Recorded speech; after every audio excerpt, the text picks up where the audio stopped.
কিভাবে ডাইসের সরস্বতী ঠাকুরগুলোর চোখ টানা হচ্ছে সেটাই আজকে তোমাদেরকে দেখাবো।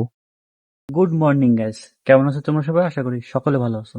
আজকে তোমাদেরকে দেখাবো সেই ডাইসের সরস্বতী বর্তমানে কি অবস্থায় আছে, রং করছে না কি করছে সেটা তোমাদেরকে দেখাবো।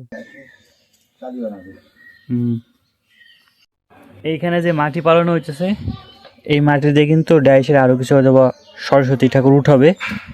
সরস্বতী পূজার এখনো বেশ কিছুদিন বাকি আছে।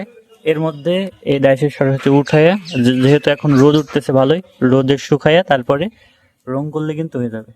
সেই ক্ষেত্রে এই যে মাটি পাড়ায় পাড়ায় পাটের আইস দিয়ে তারপরে কিন্তু এই মাটিগুলো পাড়ানো হয়। বিদ্যার দেবী সরস্বতী পূজার মধ্য দিয়েই শেষ হবে শীতকাল, আর এর মধ্যে তো কুল খাওয়া আছে। তো তোমরা এর মধ্যে কে কে কুল খাইছো? আমি আসছি বিজয়দের বাড়িতে। সেই ডাইসের সরস্বতী গুলো আজকে চোখ টানা হচ্ছে, আর 2 দিন আগে সম্ভবত রং করছে, গোলাপি রং, সাদার পর গোলাপি গুলো করছে। এইগুলো চোখ টানা হয়েছে, ওইগুলো চোখ টানা হয় নাই। এই ডাইসের সরস্বতী ঠাকুরের চোখ টানা হইতেছে।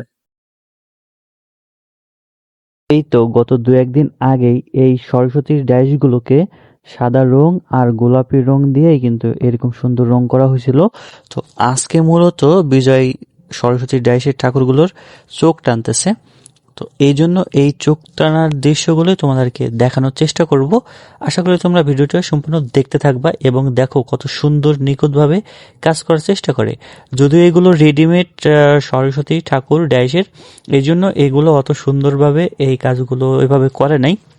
তোমরা অনেকেই বোঝো রেডিমেড কাজগুলো সাধারণত তেমন গুরুত্ব সহকারে করা হয় না। তো এই হচ্ছে এই কাজের প্রক্রিয়া, আর এই কাজ অনেক ধৈর্য এবং সূক্ষ্ম কাজ হওয়ায় এই কাজের চাহিদা ভালো। তবে কাজের চাহিদা এবং সৌন্দর্যের মধ্য দিয়ে কিন্তু কারিগরের আহ, আহ, আত্মপ্রকাশ ঘটে। যে যত সুন্দর কাজ করতে পারে তার তত সুনাম কুড়িয়ে আহ, আসে, মানে এমনি এমনি চলে আসে নাম। তো সেক্ষেত্রে কিন্তু আমার মনে হয় যে এই কাজগুলো যারা করে তারা বিশেষ করে এই শীতের মধ্যে অনেক কষ্ট করে, এই ঠান্ডার মধ্যে মাটি চেনা, জল টানা, মানে এদের তো মূলত মাটি আর জল দিয়েই কাজ। তো এইগুলো তাদেরকে করতে হয়, যারা এই প্রতিমা শিল্পীর কাজ করে তারাই জানে। তবে এই কাজগুলো তোমাদের মাঝে তুলে ধরার একটা মাত্র কারণ, প্রত্যেকটা পেশার জিনিসগুলো তোমাদের মাঝে একটু তুলে ধরার চেষ্টা করি। আর যেহেতু গ্রামের দৃশ্যগুলো তোমাদের মাঝে বেশিরভাগই তুলে ধরার চেষ্টা করি, টোটালি ভিডিও, আর গ্রামীণ যে জীবনযাপনের ভিডিওগুলো তুলে ধরার চেষ্টা করি, তার মধ্যে এটা একটা অন্যতম।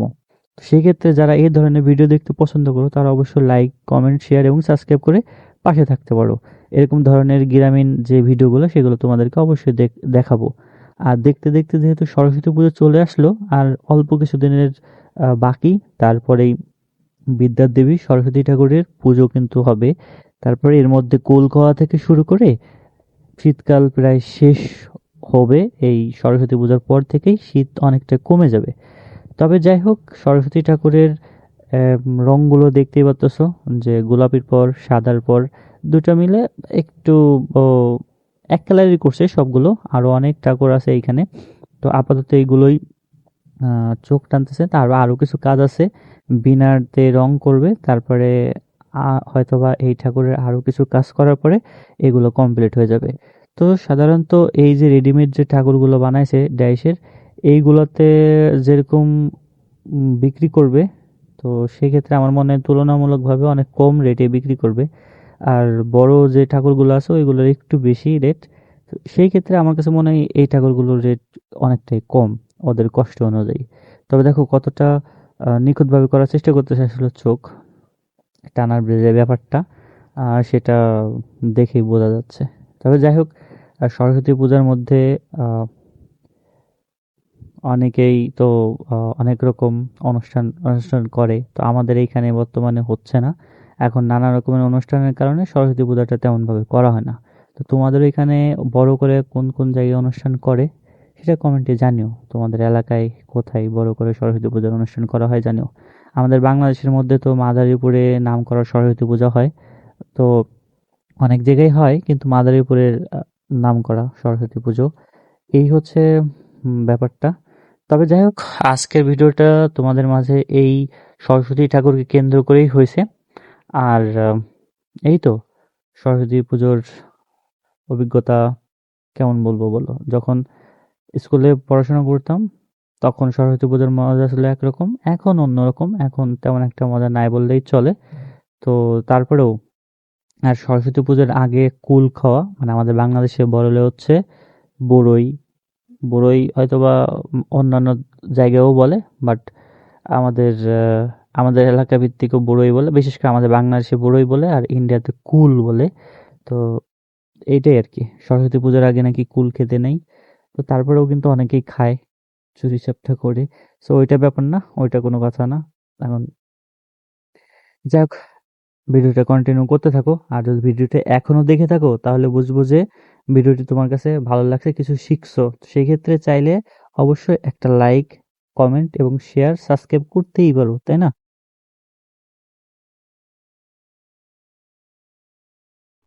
এইভাবেই ডাইসের সরস্বতীগুলোর চোখ টানা হচ্ছে। তারপরে বিনার এই সাইডে বিনার রং করা হবে। মোটামুটি ধরতে গেলে কমপ্লিট হয়ে গেছে। বিনাগুলো এই সাইডে হালকা রং করলেই হয়ে যাবে ডাইসের সরস্বতী রং করা। সাদার পর গোলাপি কালারের শেড, সব মিলে ভালোই। আর আরো অনেকগুলো আছে। একটা কত করে তুমি বেশি? 700-800 না? তাহলে না, ওরা বেচে কত করে? তুই তো বেশি 200-250 করে। হুম। এক একটা ডাইসের সরস্বতী বিক্রি করে 150, 200, 250, অ্যাভারেজ 300, সর্বোচ্চ গেলে 300। তারপরে পাইকারি দামে বিক্রি করে, তারা আবার হচ্ছে দেখা গেছে তাদের মতন করে দামে বিক্রি করে।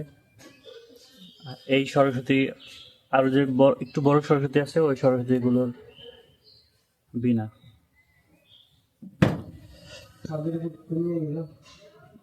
এইগুলো আছে।